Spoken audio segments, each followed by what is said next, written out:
আসসালামু আলাইকুম। জাতিসংঘের সম্মানিত মহাসচিব সাহেব ও আন্তর্জাতিক সমস্ত সংঘ সংস্থার সবাই সহ জাতীয় স্থায়ী নিরাপত্তা পরিষদের দেশগুলো ও প্রত্যেক দেশের নেতৃবৃন্দ, কর্মকর্তা, কর্মচারী, গোটা ইসমাইলিয়া বিশ্ববাসীগণ, আপনারা অবগত আছেন হেরিকেন, দামনের আগুন, টর্নেডো সহ হরেক রকম শাস্তিগুলি বিশ্বধ্বংসের সময় আমার অন্তরে উপরওয়ালা জাগিয়ে এই বিশ্বধ্বংস থেকে রক্ষার বিষয়বস্তুতে জড়িয়ে আমার মায়ের পায়ে পড়ে কান্নাই আমার সিদ্ধান্তগুলির বাস্তবতায় এই শতাব্দীতে বিশ্ব ধ্বংস থেকে রক্ষার নাই। করোনা ভাইরাসে বিশ্ব কিং কর্তব্য বিমূঢ় অবস্থায় করোনা ভাইরাসের ঔষধ আবিষ্কারের নির্ধারিত পূর্বেই জানো সময়ের এবং কমতির সংবাদের বাস্তবতায় অলৌকিকভাবে যে ইসমাইলিয়া বিশ্ব ঘোষণা হয়েছে, এখন সারা বিশ্বের সমস্ত দেশের বিশ্ব মানচিত্রে ইসমাইলিয়া বিশ্ব নামকরণে রাখবেন এবং ডাকবেন। এই বিশ্ব ইসমাইলিয়া বিশ্ব বলে বলে এই বিশ্বের সম্পদগুলি প্রচার করবেন। মূলত যদি তা না করেন তাহলে মানবতার কোনো পরিচয় আপনাদের থাকবে না। সম্মানিত ভারতের প্রধানমন্ত্রী নরেন্দ্র মোদী সাহেব, আপনার বিজয়ের সংবাদের বাস্তবতায় আপনি বিজয়ের সংবাদ প্রচার করবেন ইসমাইলিয়া বিশ্ব বলি, এই বলি আজে লেখা হয়েছে। আপনার মতো 6বার আপনাকে চিঠি দেওয়া হয়েছে, ডাকেশ্বরী মন্দিরে দেওয়া হয়েছে, নেপাল এবং ভুটান।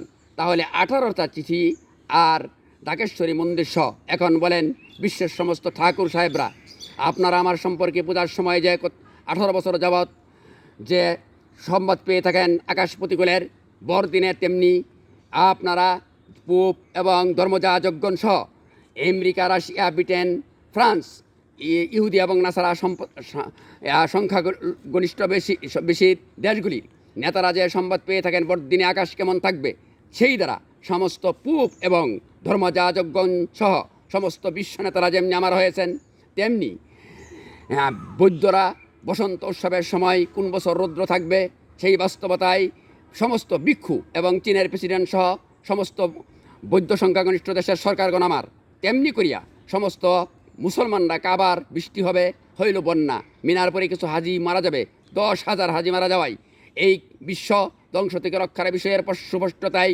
আমার এখন থেকে যুগে যুগে শেষ দিবস পর্যন্ত সকল মানুষ হয়। আর এখন যিনারা আমাকে নাপাকি করেন, বলা হলো যে আমাকে নাপাকি করলে বিবাহ বন্ধনে আবদ্ধ হতে না দিলে রুদ্র বেড়ে যাবে। আমাকে নাপাকি করার পরেই ওই সপ্তাহে রুদ্র যেহেতু বেড়ে যায়, এখন মনে করেন সূর্যের কিরণ যতদিন থাকবে, যতটা মানুষের গায়ে লাগবে, ততটা মানুষ কিয়ামত পর্যন্ত ইসমাইলিয়া বিশ্ব বলে ডাকতে হবে। যখন আবার বলা হয় যে বৃষ্টি হবে, পৃথিবীর যে কোনো দেশের 1 ফোঁটা পানি থাকবে, ওই দেশের যারা পানি খায় তারা ইসমাইলিয়া বিশ্ব বলে ডাকতে হবে। তারপরে আবার আবহাওয়া যখন বলা হয়তো হাত দিয়ে যে আল্লাহ ঠান্ডা বাতাস দেও, এই ঠান্ডা বাতাস মানে বাতাস যত জায়গায় পৃথিবীতে যতদিন থাকবে ততদিন ইসমাইলিয়া বিশ্ব বলেই ডাকতে হবে। এভাবে মাটি, পানি, আগুন, বাতাস এইগুলি যতদিন থাকবে ততদিন ইসমাইলিয়া বিশ্ব বলেই নামকরণে রাখতে হবে এবং ডাকতে হবে। তবে সমস্ত মানুষের বৈধতায় ফিরতে হবে। করোনা ভাইরাসের ঔষধ আবিষ্কারের গুরুত্বের চেয়েও বেশি গুরুত্ব দিয়ে, কেননা অবৈধতার জন্য করোনা ভাইরাস এসেছে। আর সকল দেশের সকল সরকার যদি আপনারা আপনাদের দেশের জনগণের বোর্ডের রায়ে সরকার হয়ে থাকেন, তাহলে যুগে যুগে আন্তর্জাতিক, যেমন জাতিসংঘের মহাসচিব, আন্তর্জাতিক সমস্ত সংঘ সংস্থার মহাসচিব এবং সদস্যগণ এবং সব দেশের সরকারগণ এই চিন্তায় সরকার হওয়া উচিত যে আমার সিদ্ধান্তই হবে সবার সিদ্ধান্ত। এখন থেকে যুগে যুগে যদি এর বিপক্ষে কেউ যায়, ওই দেশের জনগণ ওই সরকারের বিপক্ষে গিয়ে কাজ করাটাই হবে মূলত কৃতজ্ঞতার সামিল এবং মানবতার দৃষ্টান্ত স্বরূপ। সেই জন্যই এখন থেকে আজ থেকেই দৃঢ় প্রত্যয় ভেগ করে আপনারা সবাই মানুষত্বের পরিচয় দিয়ে, মানবতার পরিচয় দিয়ে বৈধতার দিকে ফিরুন এবং কল্যাণের দিকে ফিরুন। সূর্যের তাপ যে বেশি হচ্ছে সেই দিক লক্ষ্য করে আমাকে বিবাহ বন্ধনের সহযোগিতা করুন। যে সমস্ত নেতা নেত্রী অথবা কর্মকর্তা কর্মচারীরা এর বিরোধিতা করবেন, এর ফলে গরমে যত মানুষ মারা যাবে আপনাদের বংশ থেকে তত মানুষ আল্লাহ উঠায় নেবেন। অথবা জ্বর অথবা ভূমিকম্পের দ্বারা যদি মানুষ মারা যায়, যারা আমাকে নাপাকি করেন, আপনাদের বংশ নির্বংশ হবে। এর বাস্তবতায় বলা হয়েছিল আকাশে গুরুম গুরুম ডাক হবে। বলেন মুহাম্মদ সাল্লাল্লাহু আলাইহি সাল্লাম কি বলতেন যে গুরুম গুরুম ডাক হবে আকাশে? কেন বলা হয় এখন আমি আধুনিক যুগের আধুনিক নেতা? ঈসা আলাইহিস সালাম কি বলতেন? মূসা আলাইহিস সালাম কি বলতেন? দাউদ আলাইহিস সালাম কি বলতেন? না, তিনারা অবশ্যই নবী, অনেক দামি মানুষ, আমার চেয়ে দামি। কিন্তু কেন এখন এরূপ? আধুনিক যুগে মোবাইলে সব বোঝা যায় এক দেশের মানুষটা আরেক দেশ। সেই জন্যই আমার আধুনিক খবর দিয়ে সারা বিশ্বের মানুষকে তাক লাগিয়ে এক মহান স্রষ্টার স্বীকৃতি স্বরূপ এইভাবে পরিচয় দিই।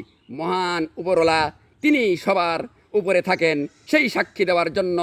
আর তিনি রাহমান সাজিয়া কবর হাসর মিজান ফুলসিরাতি মানুষকে বিনা হিসাবে জান্নাতুল ফেরদাউসে পৌঁছায় দিবেন, সেই বিষয়ে জড়িয়েই গোটা পৃথিবীর সমস্ত মানুষের উভয় জাহানের কল্যাণের ব্যক্তিত্ব হিসাবে ইসমাইলিয়া বিশ্ব ঘোষণা করায় সমস্ত মানুষ সেই বিষয়ে একমত পোষণে জাতিসংঘ সহ যে কোনো আন্তর্জাতিক সংজ্ঞায় যে কোনো দেশের প্রস্তাবে একমত পোষণে ইসমাইলিয়া বিশ্ব নামকরণে রাখবেন এবং ডাকবেন।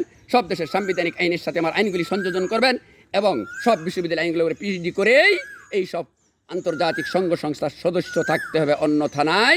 এই সিদ্ধান্তই অটল রেখেই এইগুলিতে সারা বিশ্ববাসীর কল্যাণ নিহিতর বিষয়বস্তু জড়িয়েই দীর্ঘায়িত্ব ইসমাইলের সুখ শান্তির ইসমাইলের বিশ্ব বিরাজমান রাখবেন। খুদা হাফিজ।